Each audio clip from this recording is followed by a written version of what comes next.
Hi, welcome to the Quipster Film Review Podcast. My name is Vince Leo. I am the film critic for the website Quipster.net. I invite you to check out all of my written work, over 3,800 film reviews to choose from, stemming all the way back to 1996 when I started the site. Quipster.net is where to go. QWIPSTER.net.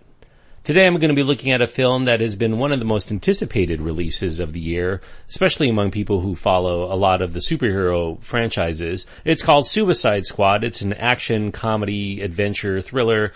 It's a PG-13 rated film because of its sequences of violence and action throughout, disturbing behavior, suggestive content, and language, and it runs 2 hours and 10 minutes. Will Smith and Margot Robbie are among the main stars. I don't know that I would call them stars per se, although they get more screen time than most. Jay Hernandez, Viola Davis, Cara Delevingne, Joel Kinnaman, Jared Leto, Jay Courtney, Ike Barinholtz, and more are in this film. The director and screenwriter is David Ayer.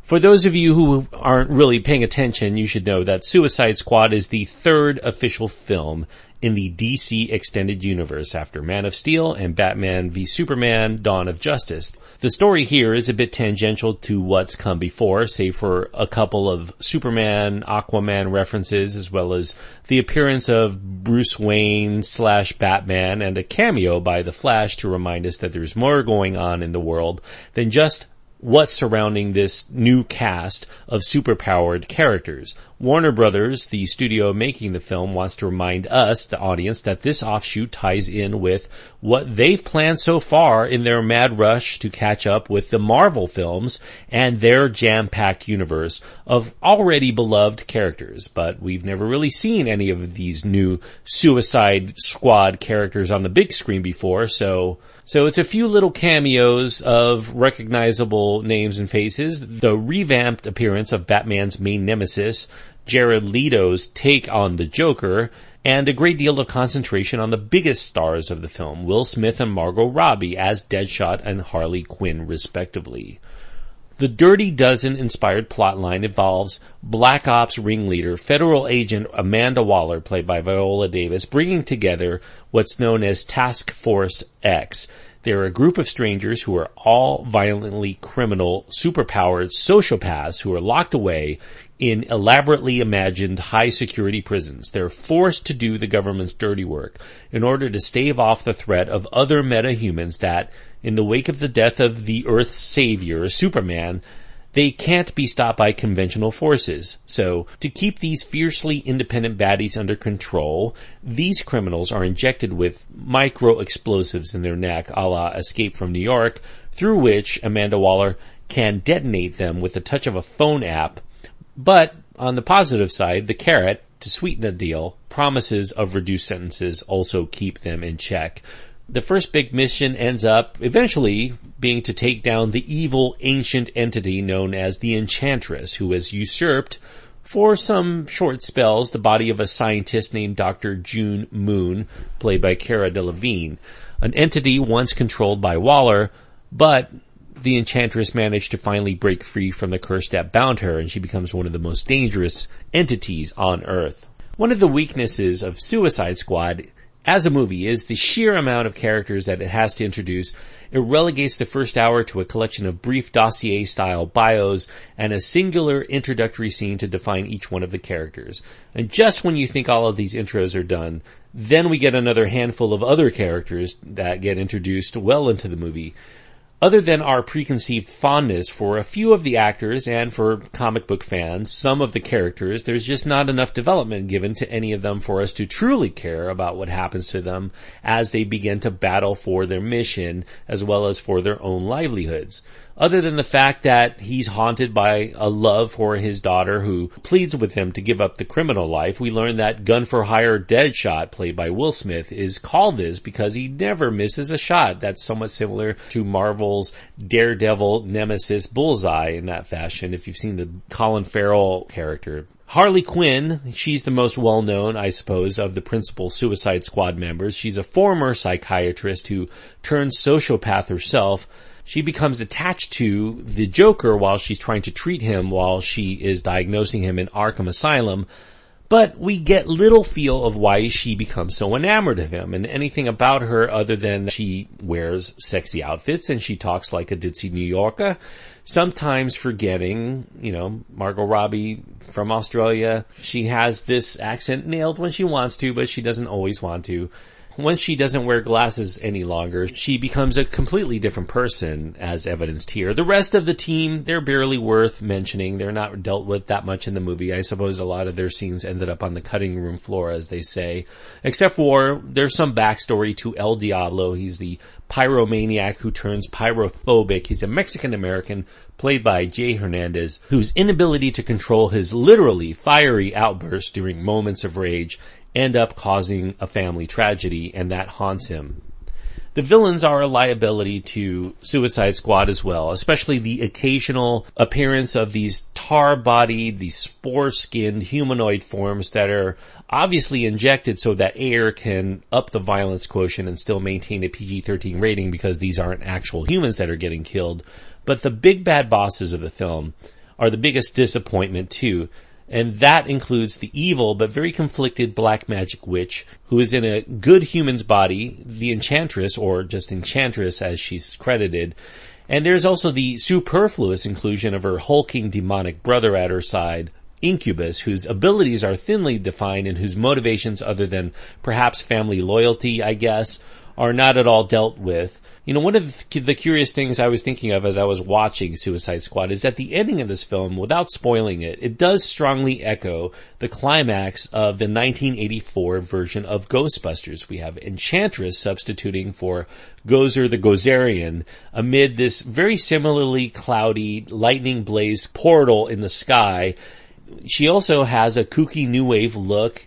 And one of the weird things that occurs at this, and it's one of the more snicker-inducing points of the film, is that at this point of the movie, she looks incredibly silly.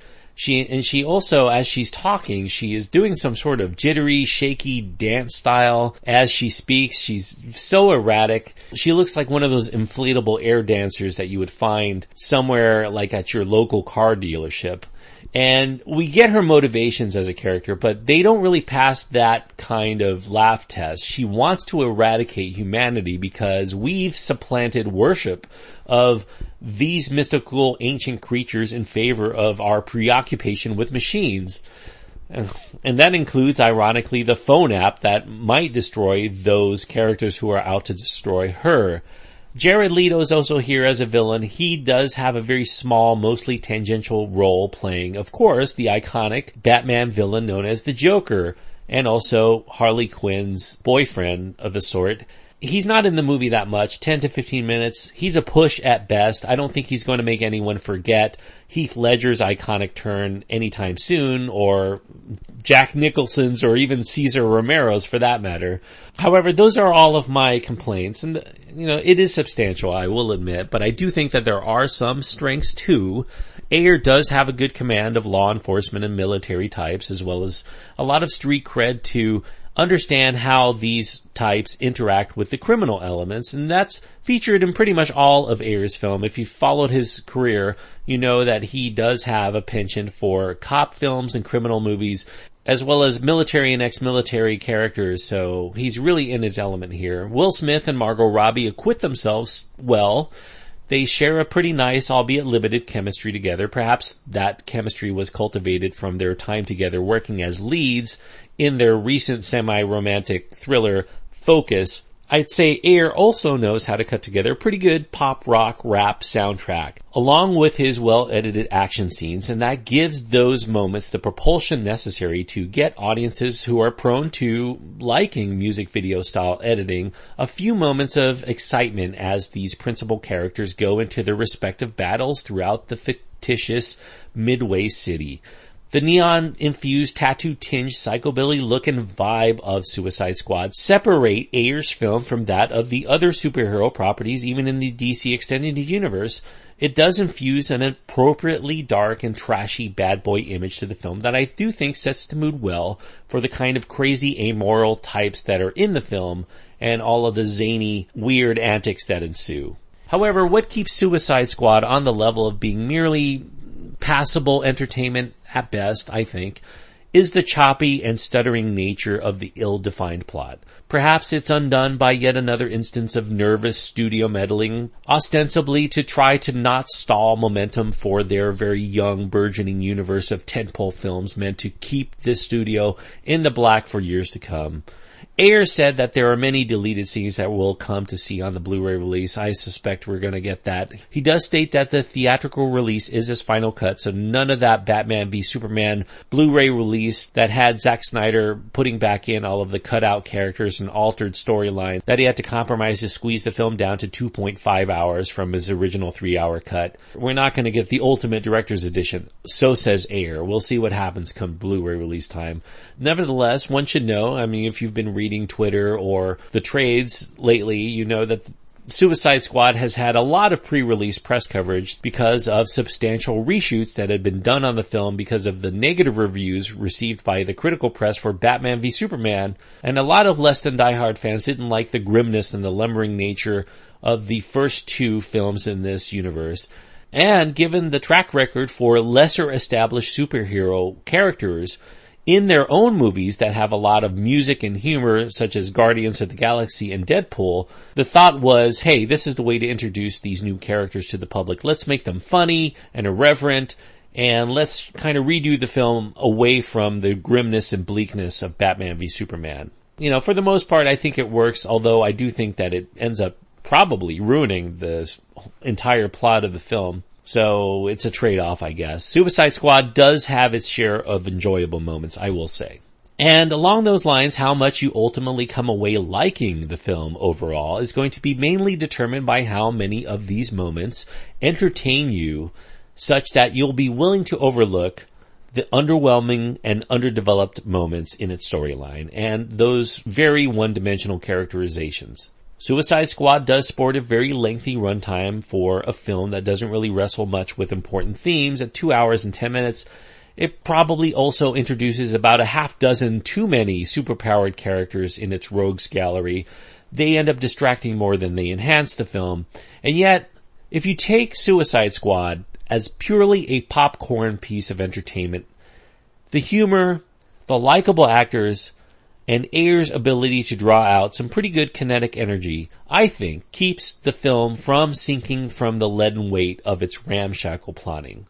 Superhero-fatigued film critics and the uninitiated masses who don't tend to like superhero films anyway may scoff at this snark-fueled comic book antics, but I do think that DC Comics devotees, as well as those who are a little less demanding from their superhero films, will likely champion Suicide Squad for the very same reasons.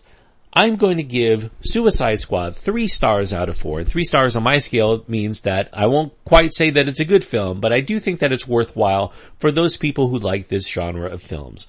If you like your superhero movies, certainly if you've liked Man of Steel and Batman v Superman, I do think that this is a better film than those. Marvel films that I rank 3 stars include such things as both of the Thor films, The Incredible Hulk, Iron Man 2 and 3, and Ant-Man. So it is in that ballpark for me.